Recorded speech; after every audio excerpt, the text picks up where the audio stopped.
And I think we're ready to. Yeah, whenever you guys are ready, Okay. I will keep letting people in. Okay. Good afternoon, everyone. I'm so glad that you are here. I am very excited for this event, and so I hope you all are as well. Welcome to week 4 of Forest Park's Sunday Series event celebrating Black History Month. My name is Marjorie Adam Clark, and I am a member of the Juneteenth Planning Committee as well as Forest Park Against Racism. I will be your host today, along with Alexis Ellers from the Historical Society of Forest Park. She will be facilitating the technology today. Quilting a Beloved Community will be presented by activist artist Rachel Wallis. Unfortunately, Dr. Blunt, our original presenter, was not able to join us, but however, she highly recommended Rachel, and I'm really excited about her because she is Dr. Blunt's colleague and her sister in this work, and she graciously accepted our invitation. And we get a 2-for because she gets to share Dr. Blunt's work as well as bring her own perspective to this work today. This event is brought to you by the Historical Society of Forest Park Juneteenth Planning Committee, Forest Park Against Racism, Forest Park Public Library, and we also want to recognize the Mayor's Office for their coordination and logistics regarding our surprise guest speakers today. I'm not sure if everyone has noticed, but we have Cook County Board President Tony Preckwinkle, as well as our very own Mayor Rory Hoskins on the call today. So yay! Yay! Yay! As they are our guest speakers today, I will now give a brief introduction of them both. In 2010, President Preckwinkle, who is a former teacher and 5-term alderman, became the first African-American woman to become president of the Cook County Board of Commissioners, a role she still holds today.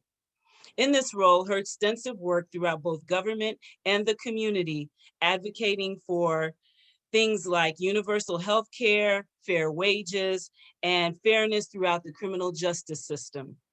Next, Mayor Hoskins also became a first when upon becoming the village commissioner, he became the first African-American to be elected in public office in Forest Park.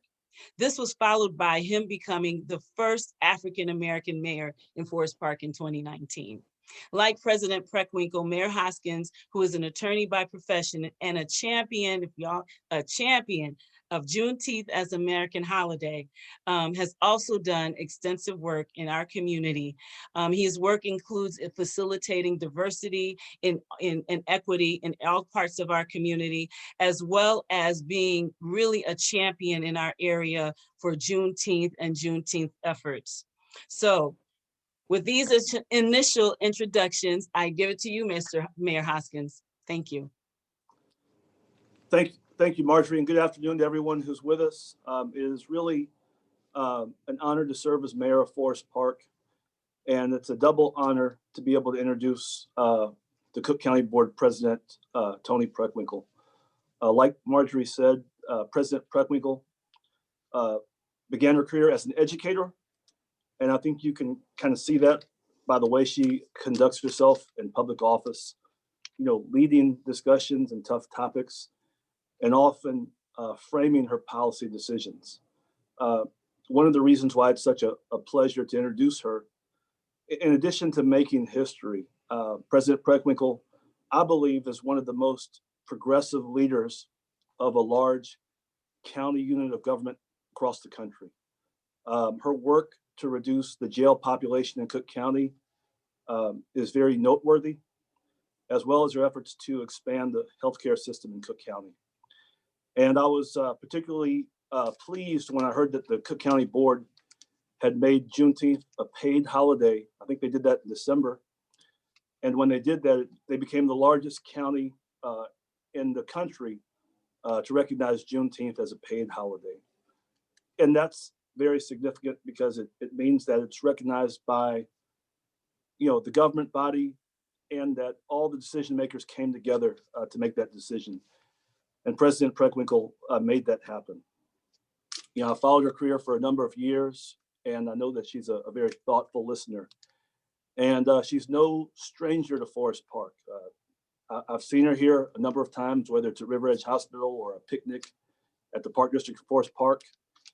And the last thing I'll say about the president is that we have really benefited from her policies, whether it's community development block grant funding coming to the village, or more recently, some of the CARES Act money that has helped us throughout this pandemic.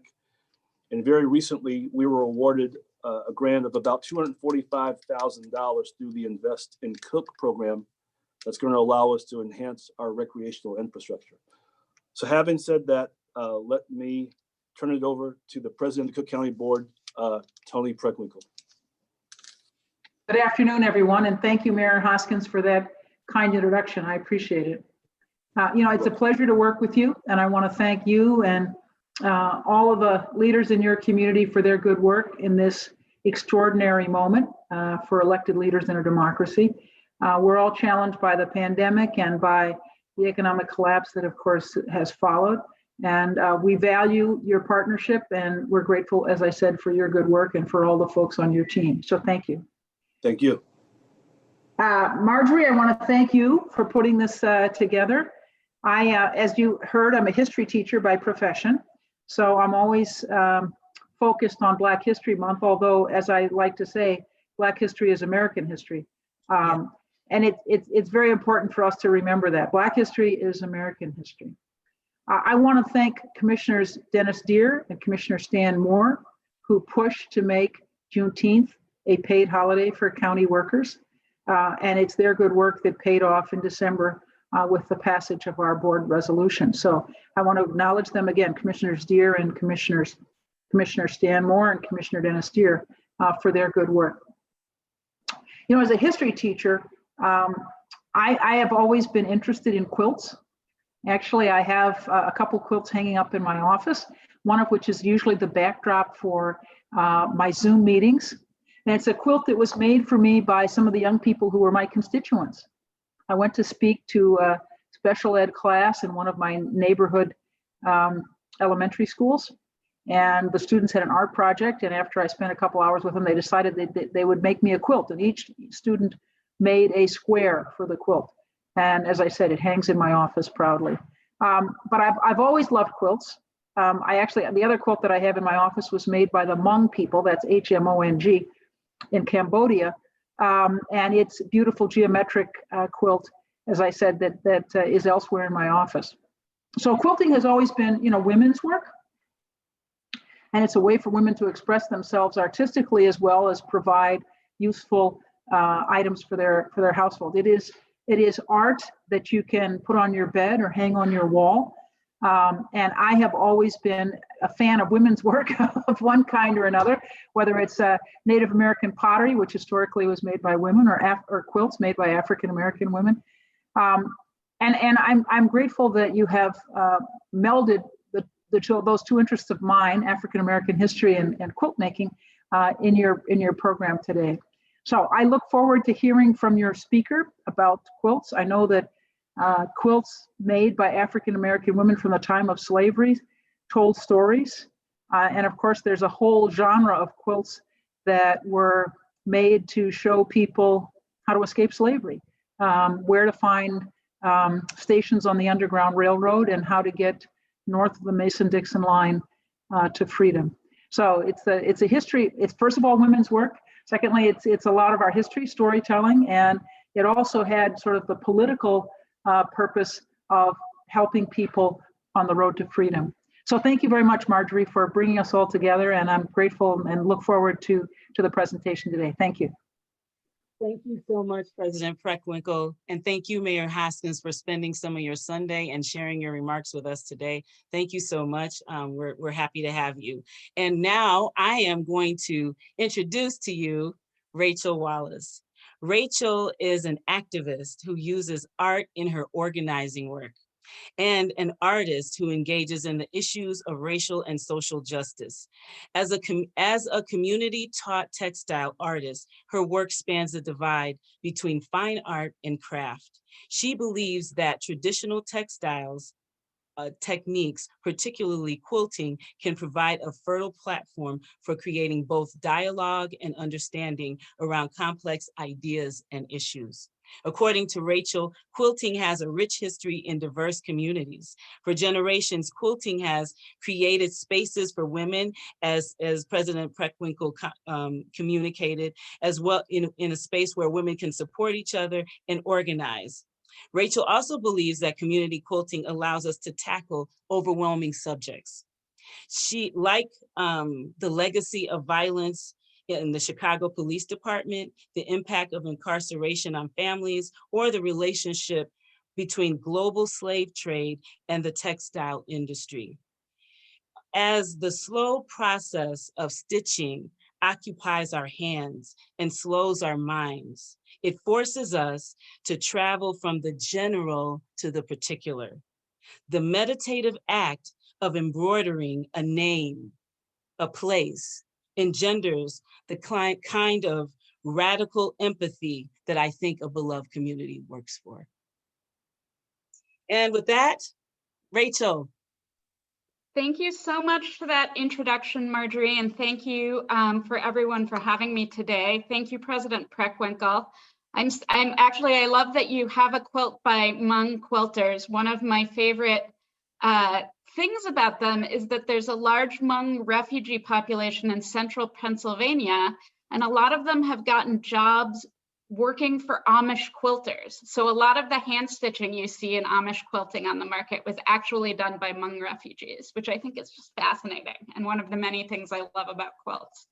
But thank you guys. I wish I wasn't here today. Dr. Melissa Blunt is an incredible woman, a quilter, such a great collaborator and friend of mine, and she would have been an incredible speaker today. She had, unfortunately, a last-minute family emergency.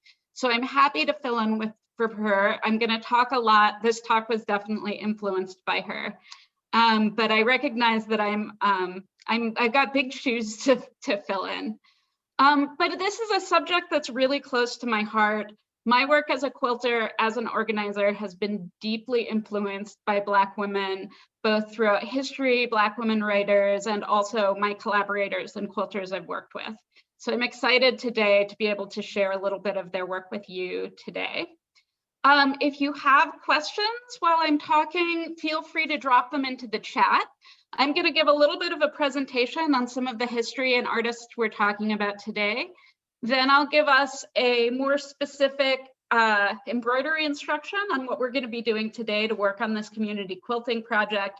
And then we'll just have some time together to stitch and talk, share a little bit about what we're thinking. So hopefully it'll be a good day for everyone involved. So I'm going to go ahead and share my screen right now for all of us. This is always incredibly awkward, no matter how many times I do it. So let me try and find my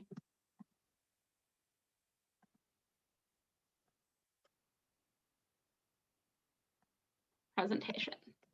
Ta-da! Quilting a Beloved Community.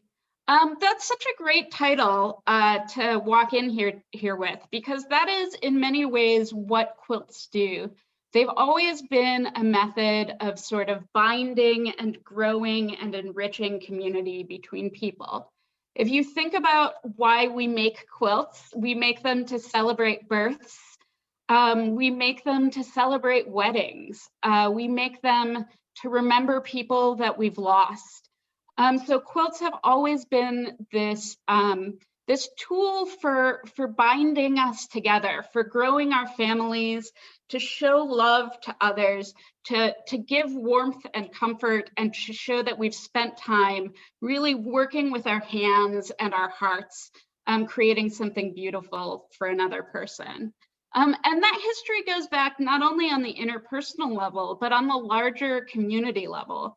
Quilts have been a really powerful tool for justice in this country for a long time. So quilts played a huge role in abolitionist movements in the US. Abolitionist communities, abolitionist churches made quilts. They auctioned them off to raise money for their causes, for the fight against slavery. But they also used them to inform people about the horrors of slavery. This is a poem about asking mothers to imagine the pain of an enslaved mother when her child is taken away from her. So they used like the physical words on these quilts to help raise awareness and raise empathy around the horrors of slavery. As President Preckwinkle mentioned, there's a long history of sort of the relationship between quilts and slavery and quilts by enslaved people. There's still some questions about the Underground Railroad quilts, how they might have worked, what kind of historical evidence there were for them. But we know that quilts and textiles were a real tool of resistance for enslaved people throughout their history. If you look at traditional Black textile forms, things like the strip quilts and the use of stripes, you can draw a line directly back to West African textile traditions. These were parts of people's culture that they held tight, and they managed to reproduce and pass down through the generations under sort of unspeakable conditions. This is one of the quilts that we do have today that was made by an enslaved person. These were made by Harriet Powers. She was born in 1937. She made a series of what are known as Bible quilts. She made them while she was still enslaved, but was able to sell them when she gained her freedom. And they're in museum collections today. But she used her quilts to illustrate stories that were important to her. So she did a lot of biblical stories. You can see sort of Noah's Ark here, the pairs of animals. You can see the scenes of the crucifixion. But she also used her quilts to tell stories about her own life. So in addition to here, you've got a beautiful panel of Jonah and the whale. During the time when she was living, there was a really wild meteor shower, which she included in this center panel. Showing the, sort of falling stars. So this was a way for a woman who in all likelihood didn't have access to reading, didn't have access to writing, wasn't able to put down her story in history books, but was able to preserve the tales of her family, her community, and pass them down to future generations in a way that continues to influence artists and quilters today. The history of Black women's quilts spans the history of quilting in this country, essentially. This is a really favorite piece of mine. This was made by a woman named Ruth Clement Bond, and she was hired by the Works Progress Administration to document the work that was done in the Tennessee Valley Authority. So they were building a giant electric dam there, and much of the work was done by Black people, by Black laborers. And this quilt came out of her interview. It was called the Black Power quilt. So it was the hand of the Black worker, holding the electric power there coming out of the earth. And this is, as far as we know, the first use of the fist as a Black power symbol. So that was a symbol that came out of a Black woman artist's textile imagination. And it's still a really powerful visual image to this day. Sorry, here we go. Some other incredible quilt makers who you may have heard of who did incredible work building a beloved community through quilts are the quilters of Gee's Bend. Gee's Bend is a very small community in Alabama. It's southwest of Selma, Alabama. And it was a community of families who mostly had been enslaved on the same plantation and then were set free together. And it was a very isolated community. It was mostly served by a ferry. And that ferry service was cut in the 1960s when people tried to organize them for their right to vote. But because of this close-knit community who really needed to sort of get by with what they had, they developed this tradition of making quilts and making quilts out of utility fabrics, making quilts out of jeans and corduroy and clothes that had become too old to wear. And they make these really incredibly beautiful quilts. And they use these quilts on their beds, but also on the walls of their home. to keep warm. They gave them as gifts. And starting in the 1970s and 80s, outsiders began to come across these quilts and started to recognize them as the works of art that they are. So the Geesbound quilts were some of the first quilts to really be shown in art museums, to be appreciated as art. They toured the country nationally. There were stamps made of them. The US Postal Service made a beautiful set of stamps for them. But even so, it's been a struggle for the quilt makers to be recognized. They have not, for the most part, been paid for the use of their images when museums made books or postcards based on their quilts.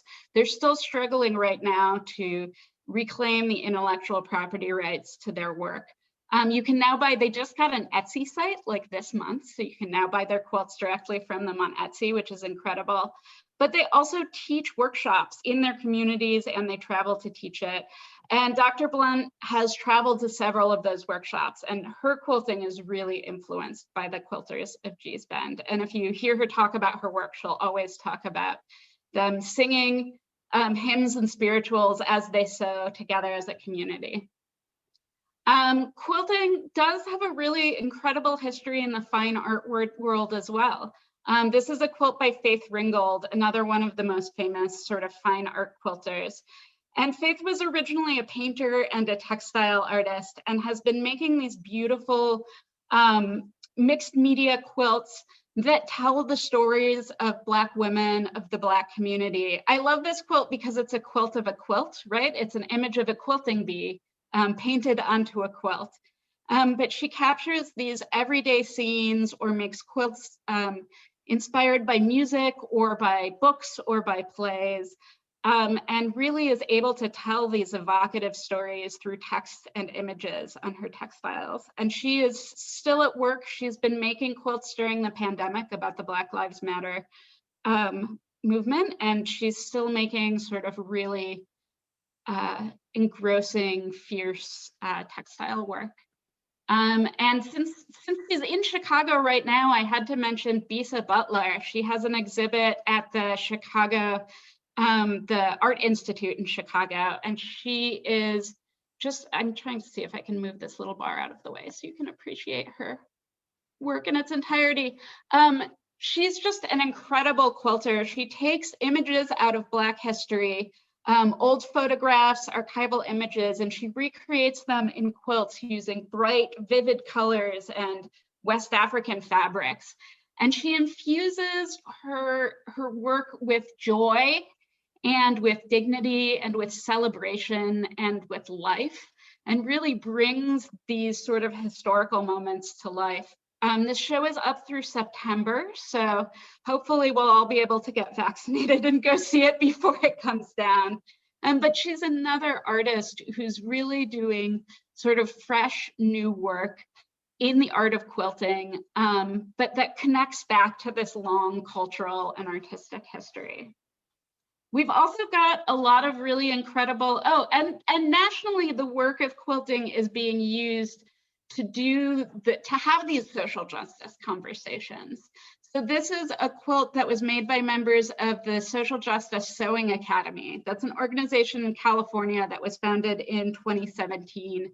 And they do workshops with young people in schools, but also in prisons and detention centers, talking about the issues that are important to them and making quilts around them.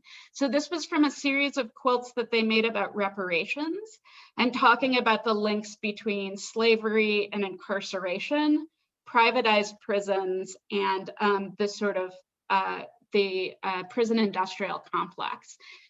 So this continues to be an art form where people are engaging in sort of urgent issues of racial justice and of social justice. Here in Chicago, we have some really incredible activist quilters as well. This is a quilt by a woman named Dorothy Burge, who's just an icon in Chicago. This quilt was called Trayvon Could Be My Son, and she made it after the killing of Trayvon Martin. She took a picture of her grandbaby, who is featured in a lot of her quilts, you will begin to notice. But she gave him the Skittles and Arizona iced tea that Trayvon Martin was walking to the store to buy, to really capture this idea of Black youth and of this lost innocence that Black boys don't get to have because they're sort of assumed to be threats at such an early age.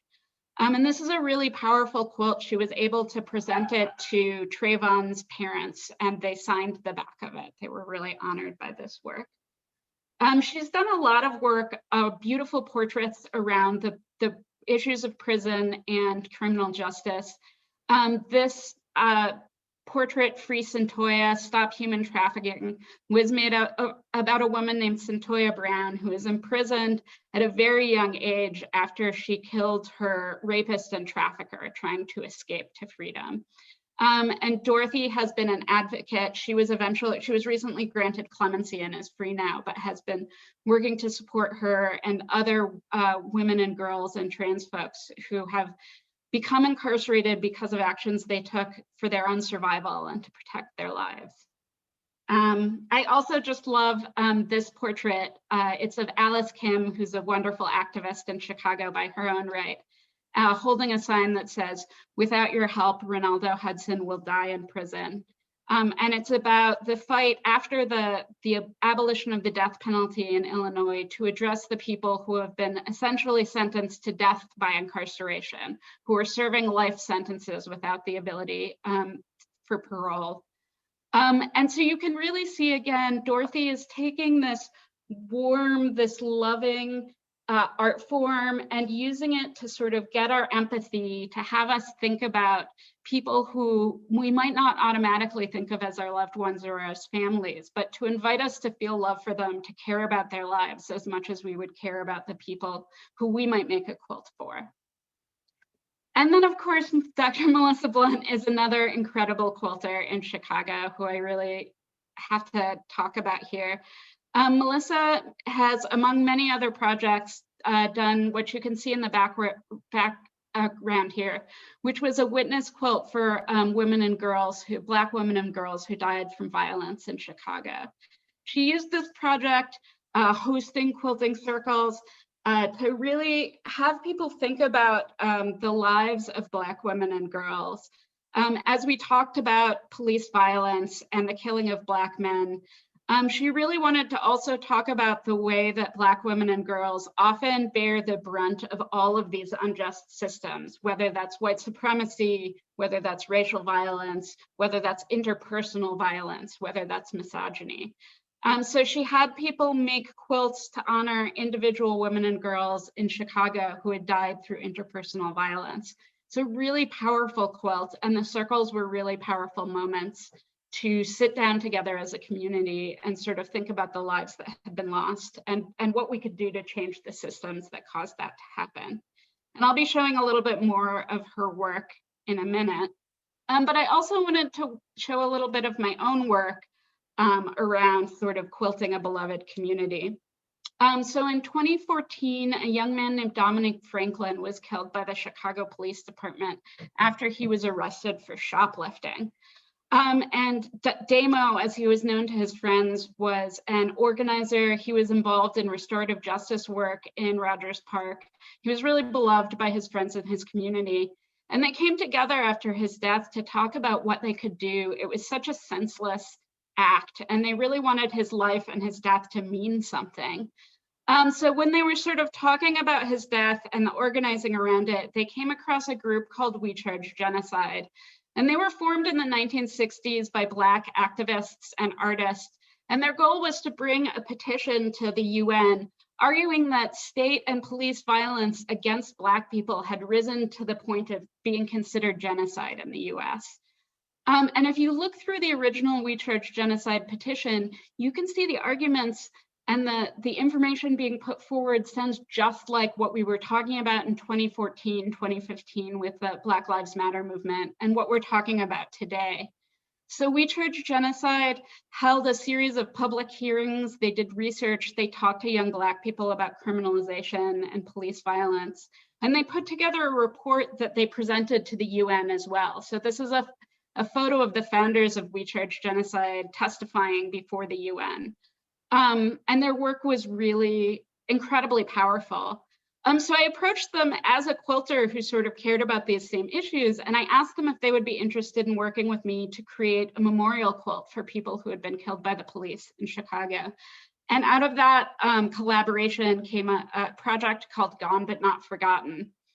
And Gone But Not Forgotten used a combination of quilting circles and peace circles, which are restorative justice, nonviolent communication structure, a way to create space and come into conversation with our community and dig into conflict and deep issues. And over the course of 2 years, in quilting circles that moved around the city of Chicago, we brought hundreds of people together in quilting circles that were led by community members, by members of our host organizations. And in these circles, we would take the time to read the stories of the people who had been killed by the Chicago police or while in police custody over a 10-year period. So this sheet here was for Ronald Johnson. We know a lot about Ronald, or Ronnie Man as he was known, because his mother is an incredible activist and fighter for justice to this day. But for many of these people, we just had, you know, a paragraph from a news article, or maybe even not a name, just a date of death. So this process of sitting together, of reading these stories aloud, of thinking about these lives lost, of who was mourning them and who wasn't, and of what we could do, what needs to go differently to stop this from happening.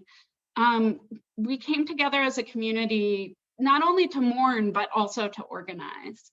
What came out of this was over 40 feet of quilts, memorializing over 150 people who were killed by police. You can see one of the panels right here. And these are some of the family members of people memorialized in the quilts, talking about their loved ones' stories. But it was a really powerful experience thinking about how we can come together, how the process of having our hands full, having our minds occupied, allowed us to open our hearts and sort of engage in difficult conversations and organizing. After this project was over, I ended up moving to Portland, which was very different. And I was sort of adrift there, and somebody invited me to start teaching quilting at a women's prison out there called Coffee Creek Correctional Center. So this is a photo of the class I taught at there. And I spent a year working every week with groups of women, teaching them how to quilt, making quilts that were both donated, and then also helping them design and make quilts for a loved one. And one of the things that really struck me was that you can't talk about quilts without talking about family, right? The minute you bring up quilts to anyone, they tell you about their grandma or their auntie, or the quilt they had when they were a little kid, or what quilts had meant to them. And it's just a really powerful tool to start learning about people. The other thing that became clear was that all of these women, almost every one of them, was making a quilt for a loved one who was outside, who they had lost contact with because of incarceration, right? Kids they had lost custody of. I had a student who was a grandmother whose grandson was autistic, and his parents didn't want him to know where she was. So she was allowed to talk to him on the phone, but she couldn't talk about her life or about being incarcerated or why she couldn't visit him. She was making a quilt for him of a choo-choo train because that was something he really loved. But you could see both the heartbreak of incarceration, the way these families had been broken apart, but also the ways that quilts could be a really powerful tool to bridge that divide. And so on returning to Chicago, I approached Cook County Jail and was able to start a project there called Inheritance, Quilting Across Prison Walls. And this was when I really started to work closely with Melissa Blunt.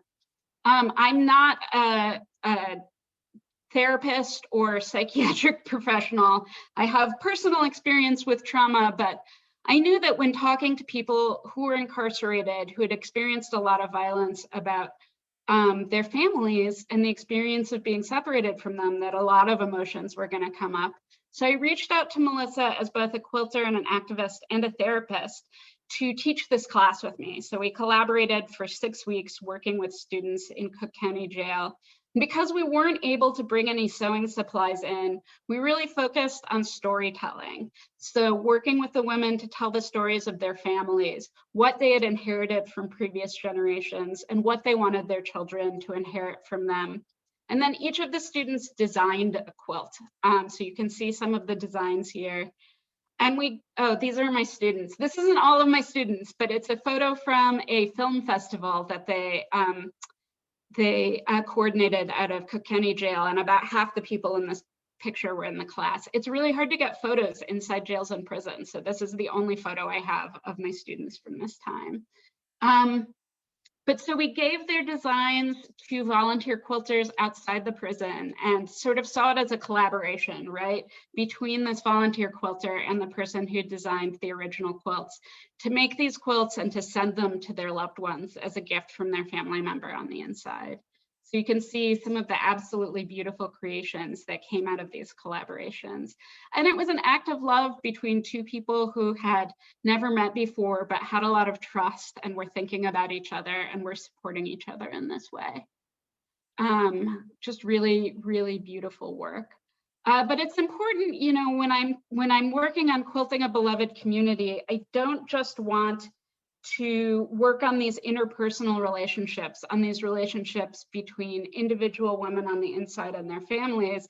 I also want to involve the broader community and talk about some of these deeper issues that are at play here. So I reached out to some amazing local organizations, to a group called Love and Protect, and to the Chicago Community Bond Fund.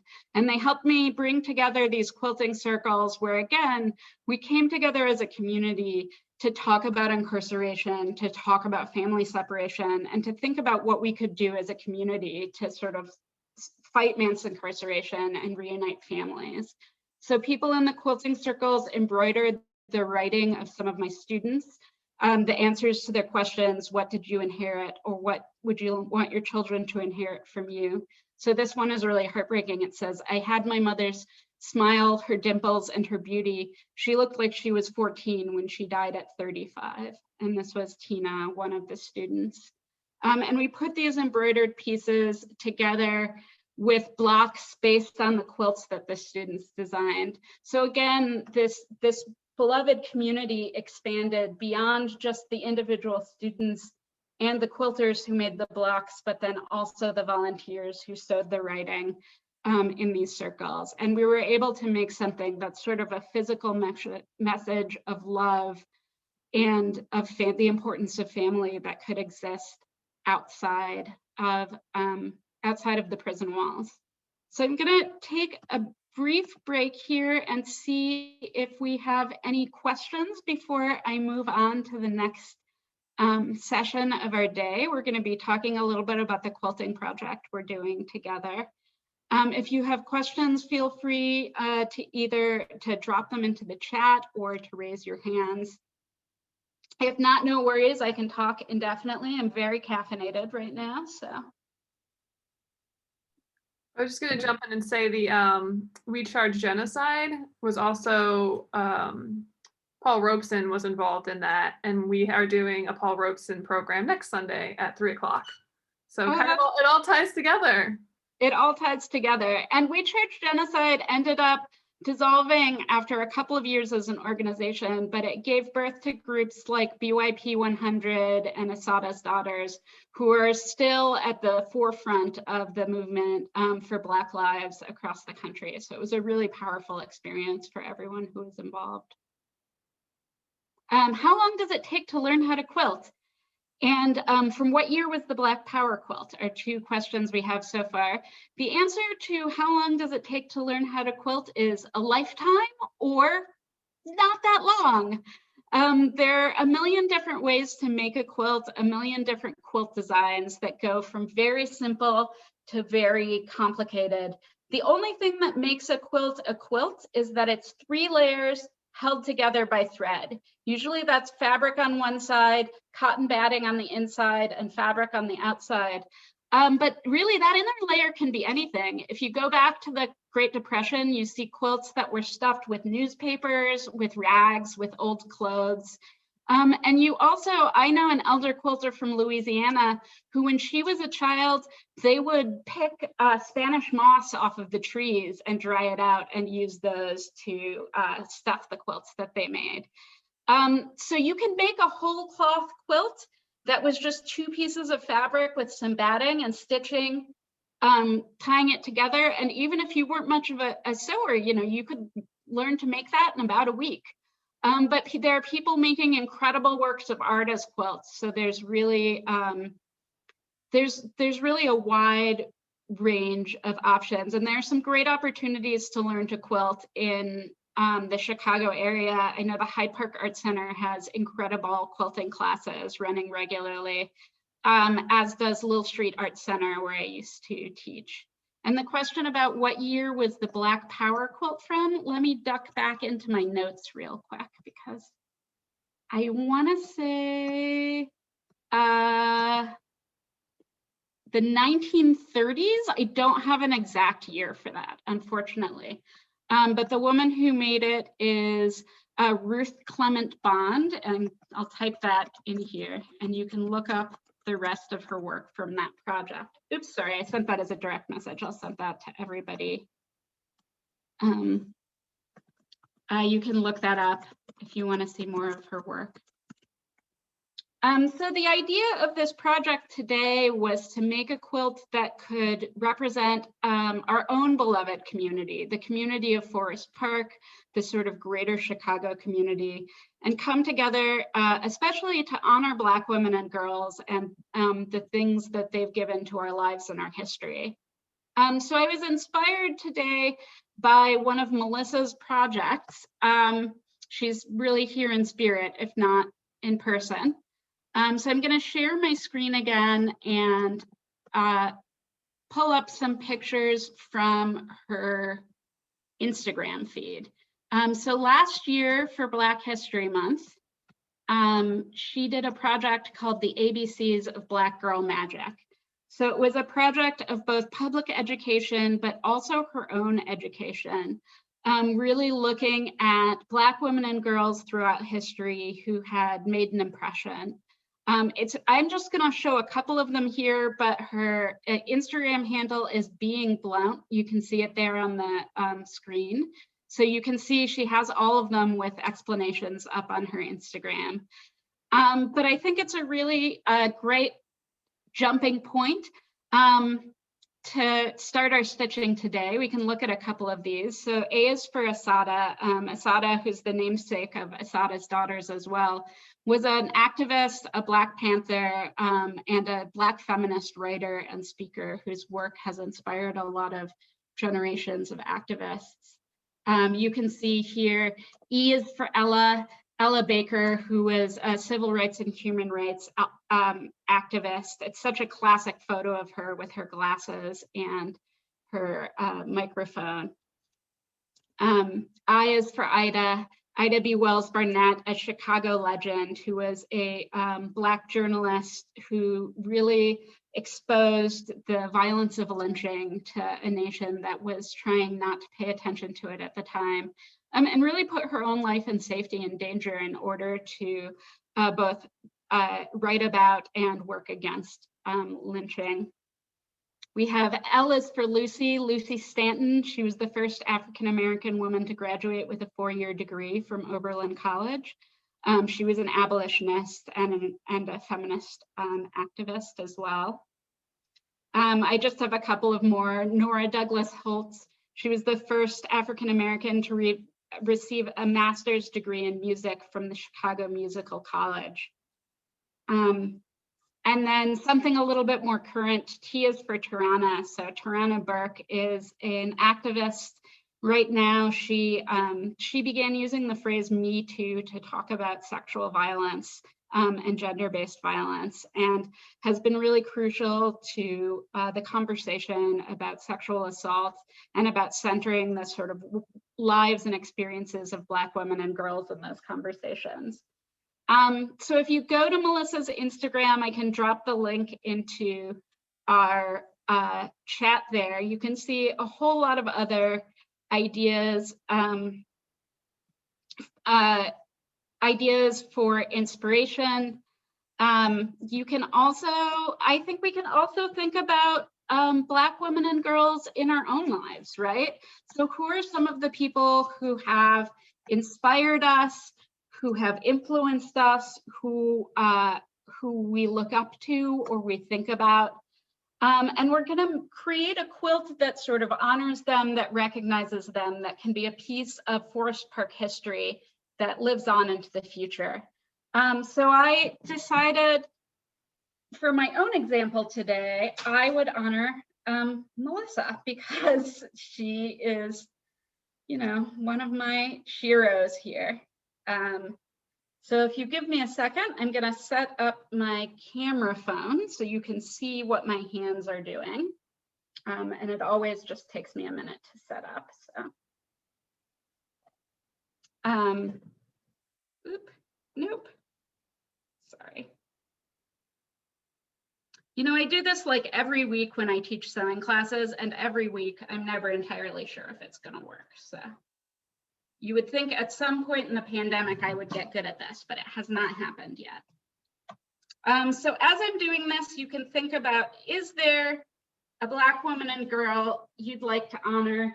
If you're stumped for ideas, the other thing we can think about is, what does it mean to make a beloved community, right? So what does it mean to, oh, this is upside down. Again, I apologize. What does it mean? What are some things that a beloved community has? What would it look like? What would unity look like in Forest Park? What would racial justice look like in Forest Park? And you can choose some of those words to write on your fabric that you got with the kit. Now, I am not an artist. I was like, oh, I'll draw a picture real quick of Melissa on my fabric before we get started today. And I started and I was like, this is not going to be an honor to anyone the way I draw. She's going to be horrified when she sees this. So instead, I just wrote her name. I put some flowers around it and I wrote beloved community in the corner, because that's about the speed I'm going today. And that can be the speed you go as well. If you want to just write a name or write a couple of words, that is a fantastic start. You should have gotten a fabric, a pencil, some thread, and a needle and a hoop in your set. If you don't have any of those, we can probably come up with a substitute. For my fabric, I'm using a friction pen. These are just like regular erasable pens. They're from Pilot. You can get them at the drugstore. But what's cool about them is they're disappearing ink. They disappear with heat. So that means if you're writing on paper, you can use their little eraser to erase your writing. But if you're writing on fabric, you can just iron it off later, which is good because I misspell things and I make a lot of mistakes.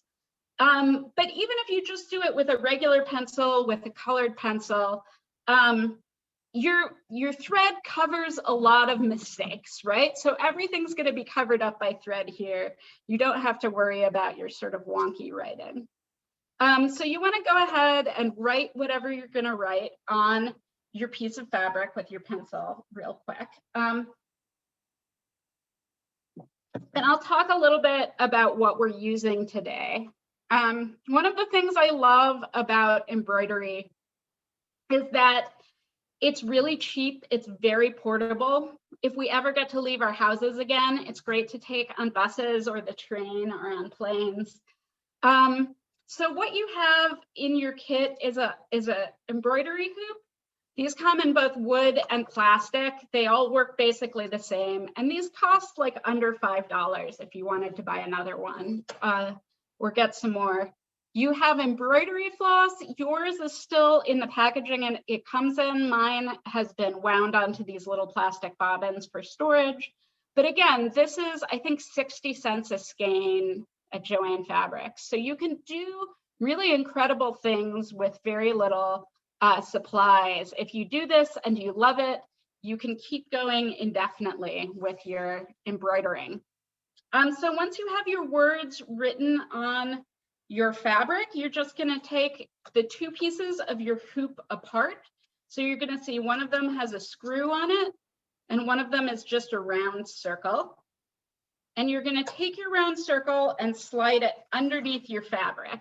You want to try and center your words. You can move your hoop around as you're sewing. If your words don't fit neatly inside of your hoop, don't worry about it. The only thing you could think about is that it's very hard to embroider right up on the edge of your fabric. And also some of that fabric is going to be caught up in the seams when it's made into a quilt.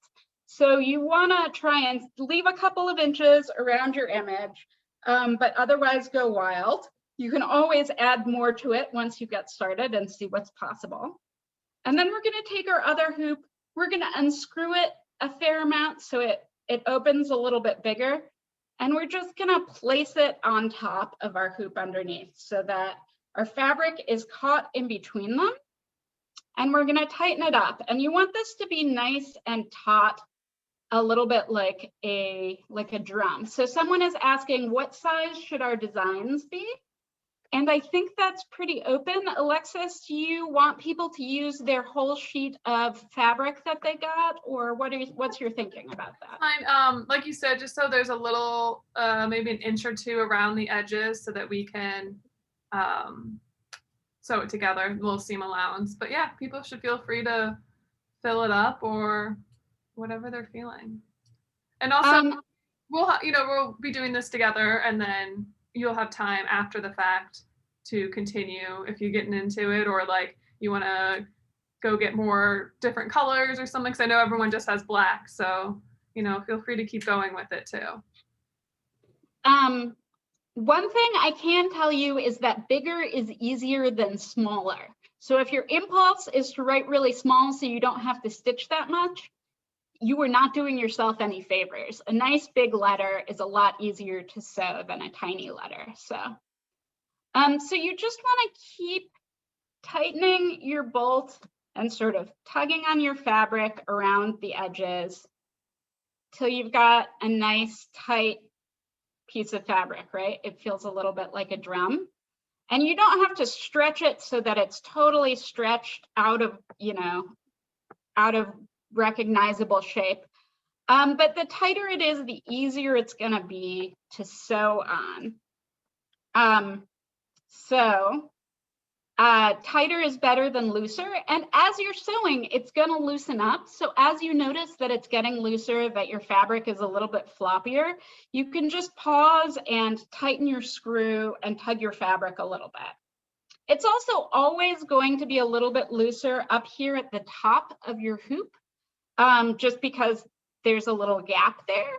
So I generally try and keep the area I'm stitching towards the middle. If you find yourself stitching right up by the edge, it's just sort of awkward and the fabric is not that tight up there.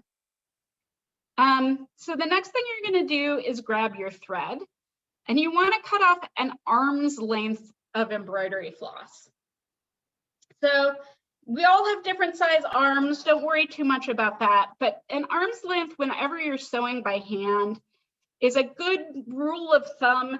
An arm's length is long enough that you don't have to stop every 5 minutes and cut a new piece of thread, but it's not so long that it's going to get tangled up constantly. Sometimes you think that, again, you've outsmarted someone by giving a really long piece of thread, but it's just going to tie itself up in knots constantly. And so if we look really closely at our thread, you're going to see that it's made up of 6 individual tiny strands of thread. So you can sort of see that there. We've got our tiny strands. And you could sew with all 6 strands, or you could sew with 1 strand and anything in between, right? It just depends on whether you want a bolder or a subtler line. And most people, when they do embroidery, they use a range of different thicknesses. But for ease of threading your needle and ease of sewing, I think we should start out sewing with 4 strands today, which is what I usually embroider with when I'm embroidering. So I'm just going to grab one of these tiny strands out of the bunch. So I'm going to hold one tiny strand. It doesn't matter which one. I'm going to hold the rest of the thread in between my thumb and forefinger.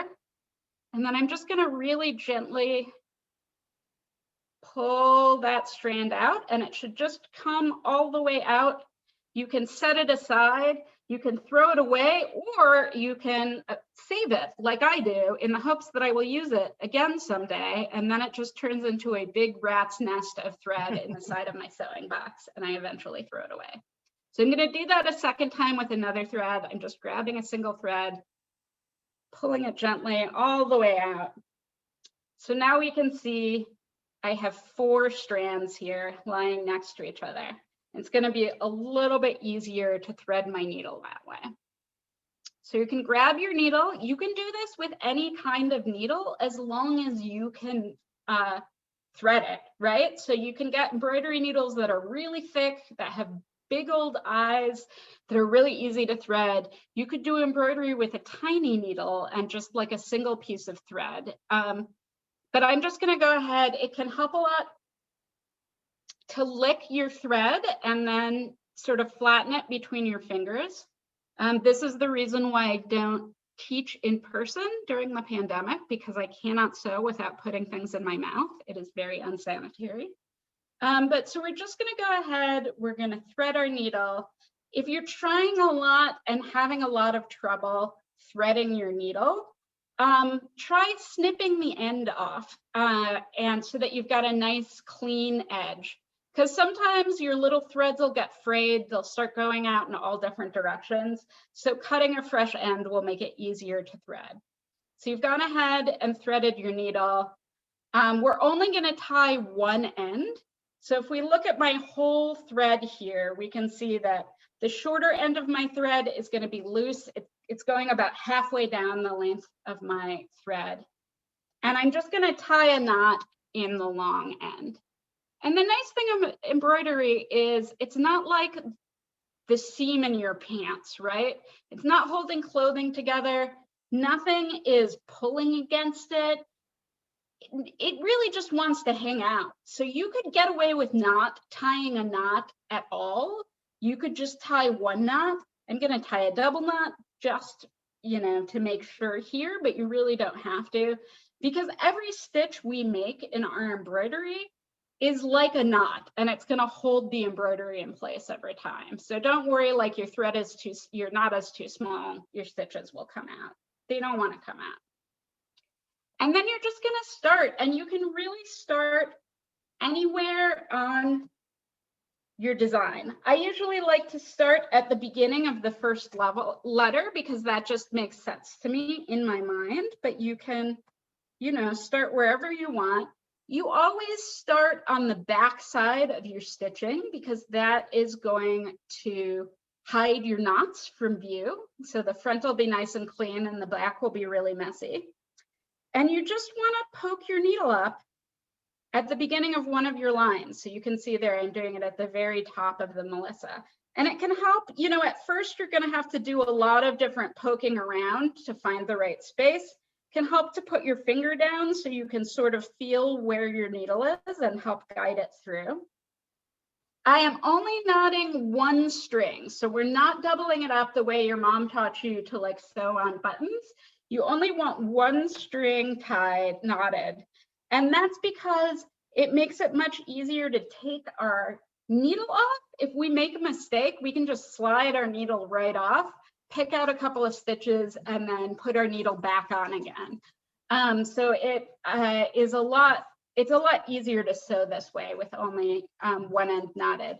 What it does mean though, is that you've got to be careful when you're pulling on your thread. It's easy for you to just pull that needle right off the end of the thread, and you don't want to do that. So you want to tug it to make sure that you've pulled it all the way to the knot, that the knot's sitting right against your fabric on the back, but you don't want to pull it so hard that your needle comes off the end of your thread. And so you're just going to make your stitch and help me think about how big my stitches are going to be. I like to imagine a grain of rice. And like everybody's grain of rice is going to be a different size. So for some people, it might be a tiny little short grain of rice. And for some people, it might be jasmine or basmati rice. But I'm just going to go ahead here and sort of put my needle in a grain of rice further along the line where I want my stitch to end. So I've just put my needle in. I'm going to go back through to the back side I'm tugging, tugging, tugging, tugging really gently until, you know, my thread is laying nicely against my fabric. And so then for my next stitch, we're doing something that's called the back stitch right now. Instead of just coming right back out again, I'm going to move my needle along another grain of rice further along that line, right? So I'm skipping along a grain of rice even further along my line away from where my last stitch ended. I'm going to pull my thread all the way out, and then I'm just going to stitch backwards. This is why it's called the back stitch, and go in at the end of my first stitch, right? So we'll end up with 2 stitches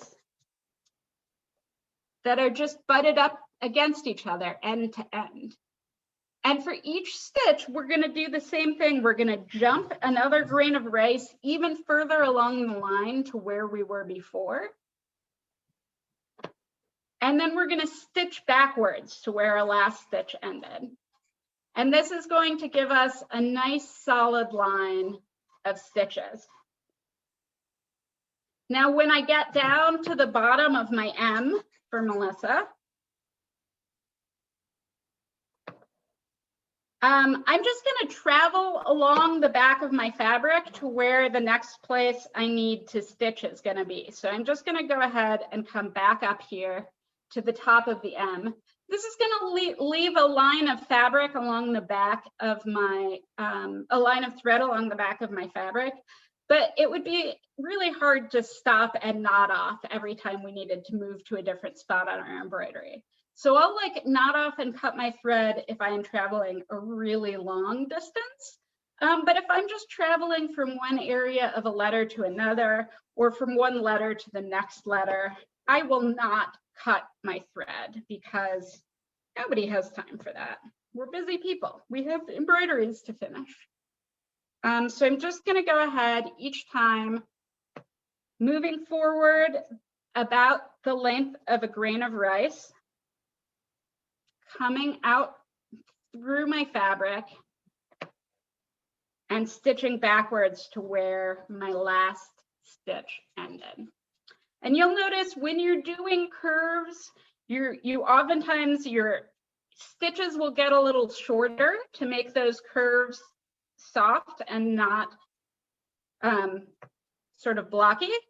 I apologize, my assistant today is a very small, very cute dog who's been very well behaved so far, but you may hear both barking and squeaky toys at various moments during our workshop because he needs everyone to pay attention to him at all times and does not approve of online teaching.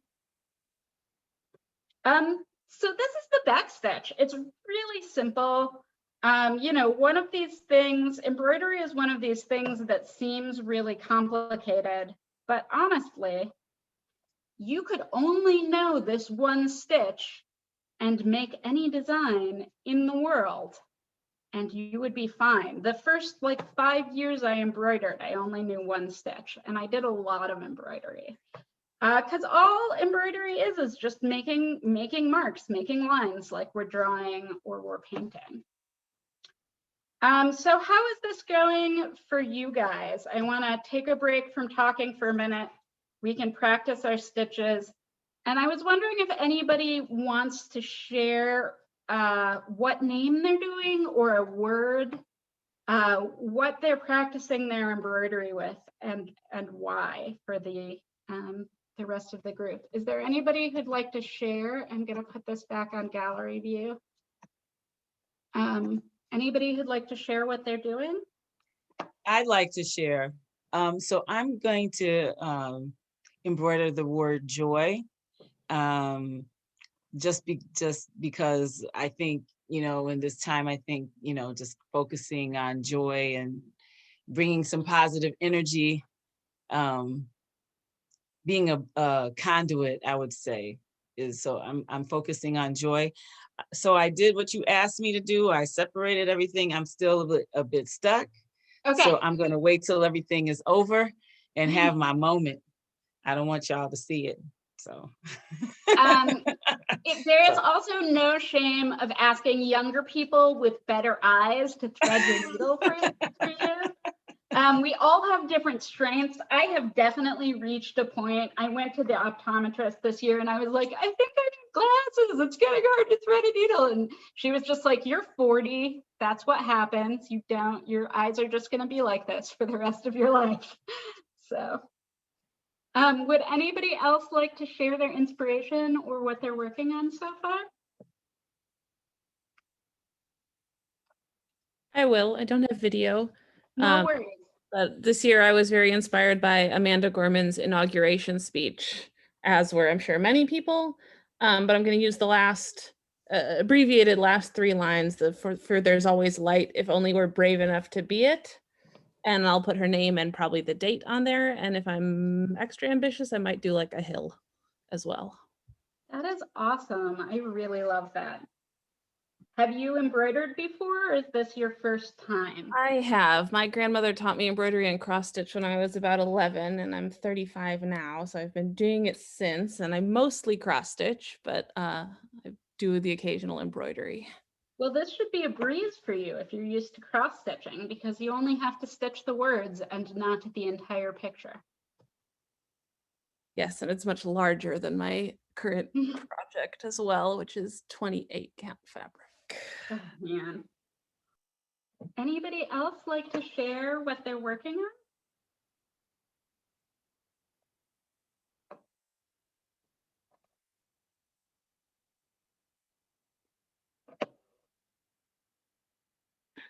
Make sure you unmute too if you're sharing. And I said that as I was muted also.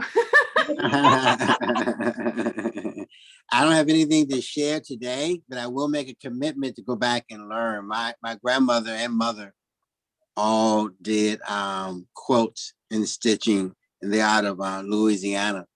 And my older sister that was ear hustling our meeting, she too had been wanting to quilt and go back to quilting. So she wants one of the links so she could, chime in and learn and practice. So you've inspired a whole set of us through your conversation. Awesome. I really love quilting, and I love, hearing everybody's family stories about what their quilts have meant to them. I just feel like almost everybody has a quilt story in them that's waiting to be told. So I'm excited. Very beautiful. I'm thinking at my family chat line of us working on a quote, taking a year and we all do a circle or a square, and then we pay somebody to put it together. That is always a good option.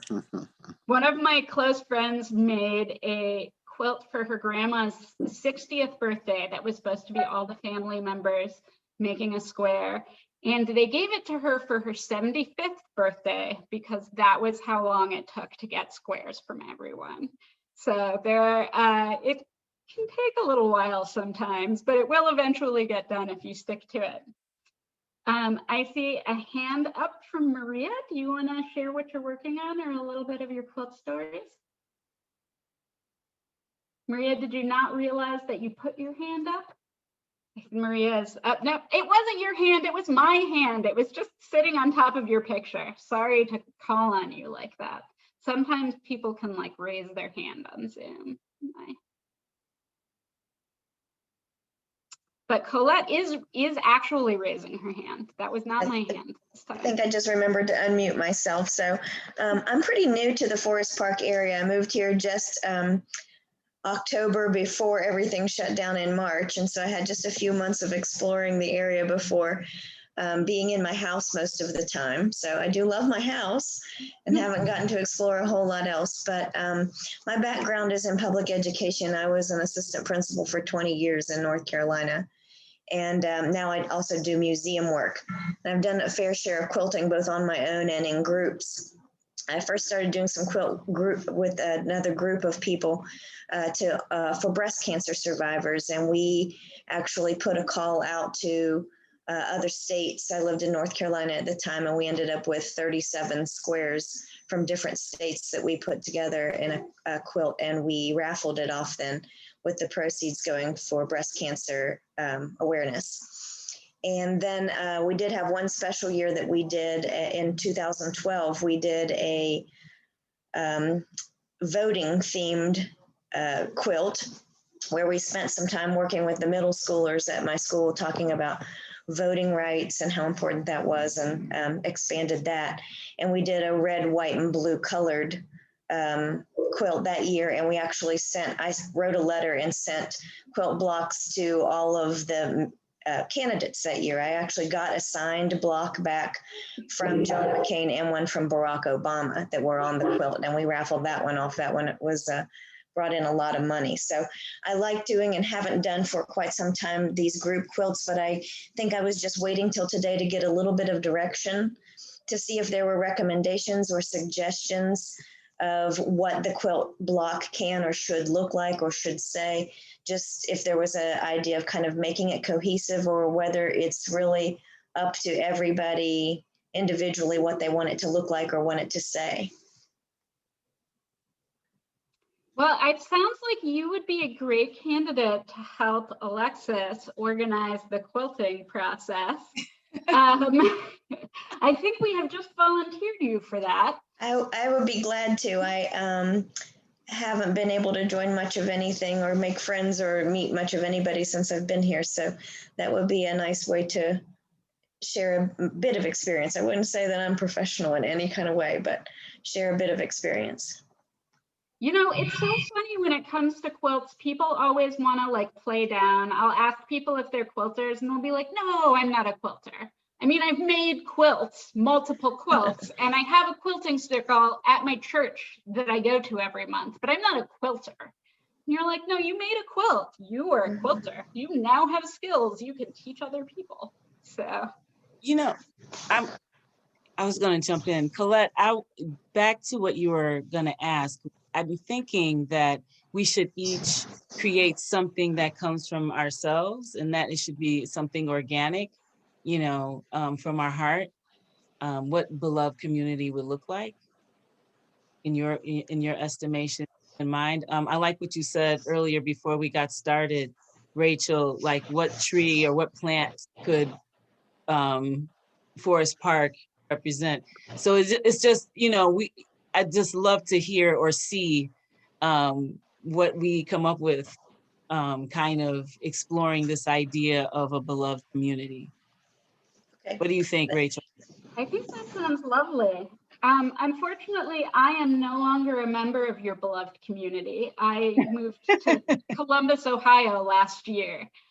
So I'm just, I miss Chicago desperately, although not the snow. So I'm just going to be here for this portion of it, but I'm really excited to see the rest of what you guys make.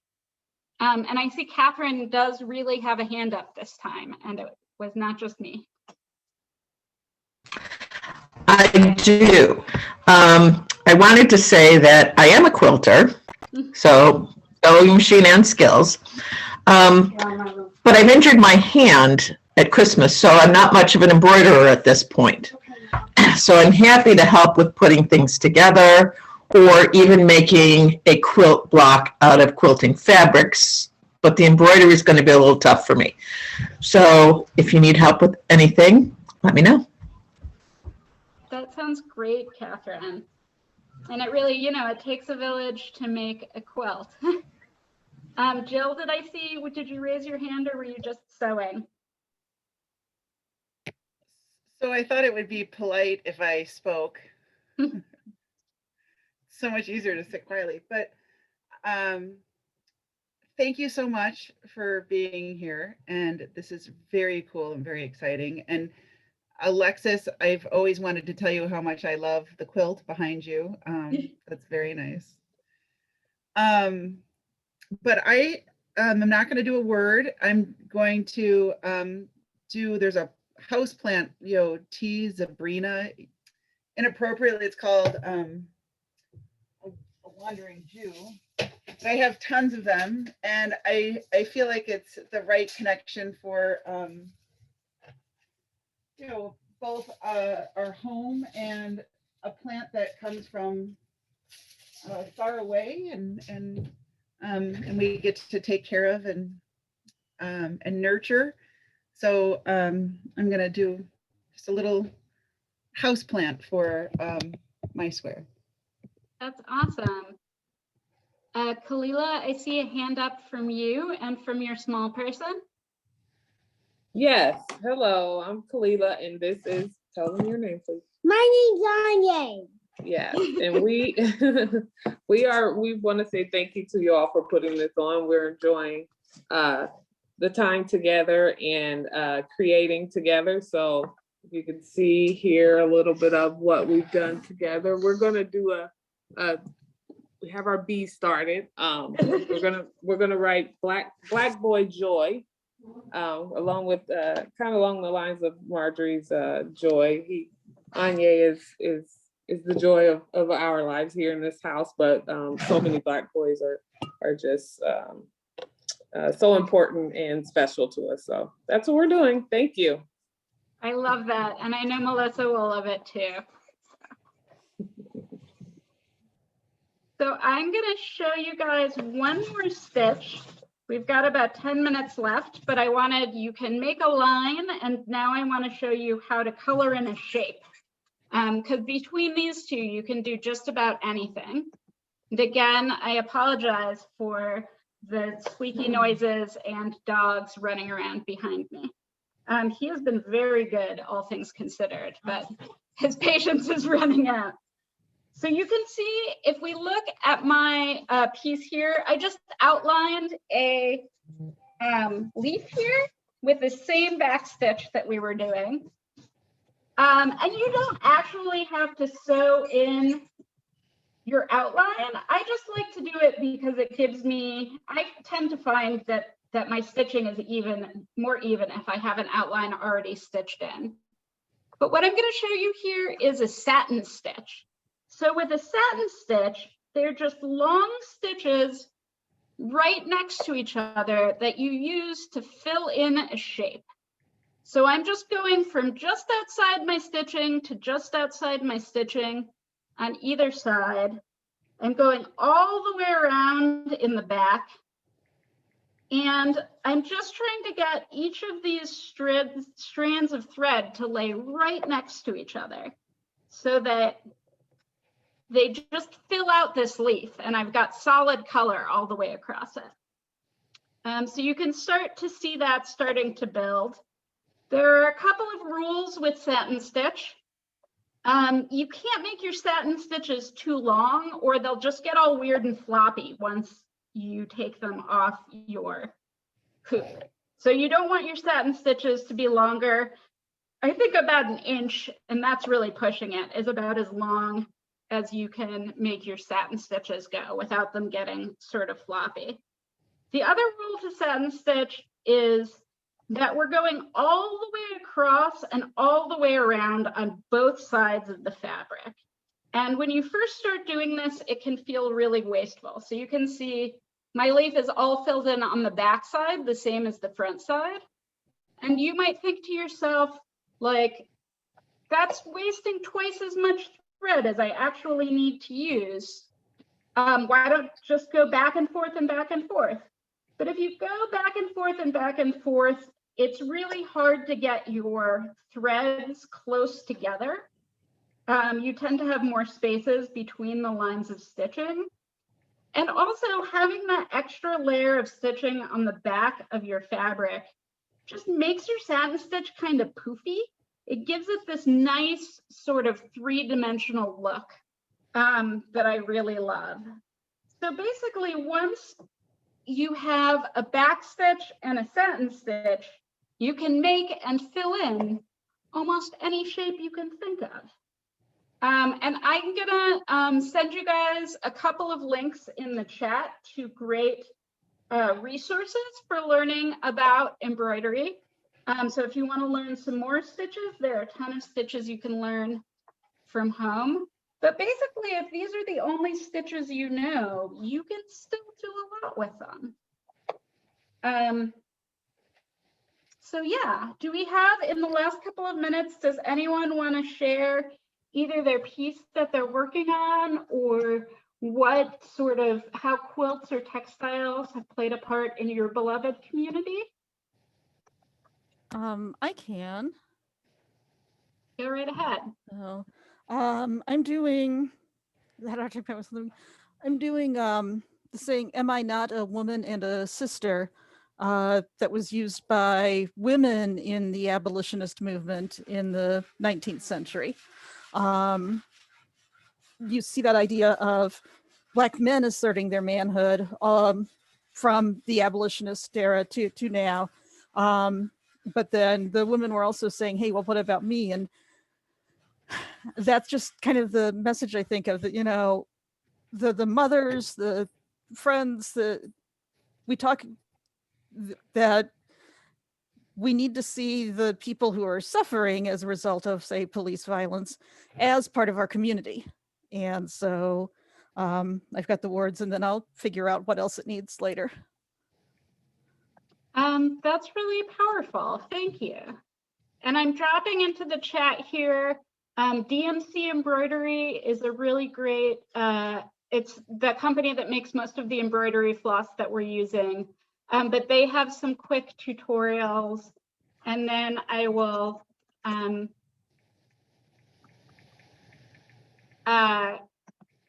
also share with you the mother of all embroidery stitches. If you really want to go deep, there's a really great website called Roxy Embroidery. So I just put the link there, that has like literally every embroidery stitch from every part of the world, and instructions on how to reproduce them. So it's a really beautiful website to look through. You know, embroidery is very simple and yet very complex. So you can start out with very few stitches and then sort of move on to really complicated patterns. So it's really beautiful that way. Somebody asked if anyone is embroidering the names of anyone from Forest Park. I don't know if anyone is doing that. Might be something to do a little research on to add on to the quilts.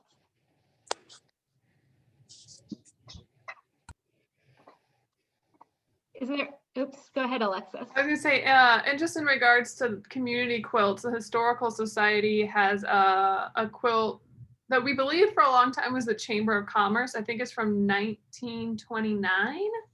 Jill can correct me if she knows, and I'm saying the wrong date, but we thought it's all hand embroidered and it's all different businesses. And actually we looked at it, and there's a lot of, like, it's a star motif. And it was actually made by the Order of the Eastern Star, which is the women's auxiliary for the Masons, which had like a big role in the cemetery, the Forest Home Cemetery. Yeah, it's we bring it to a lot of events. There's pictures of it on our website. It's very pretty. We also have a lot of, not quilts, but we have a lot of like the church banners with like the fringe.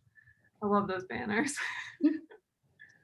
So yeah, the quilts like that are often known as signature quilts. They were made, people would collect the signatures of famous people and embroider them onto quilts and make quilts of them.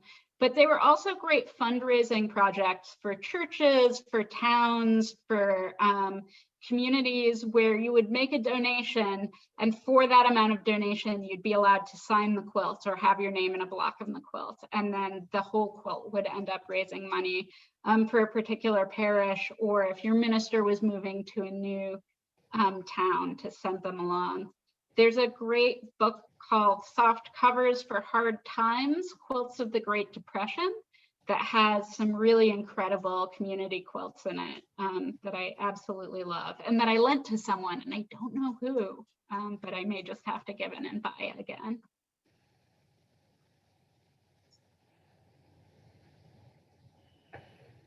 Anyone else have anything to share before we start finishing up here? I can hand it back to Marjorie. I don't know, can you tell us a little bit more about the events, the next couple of events coming up in the series?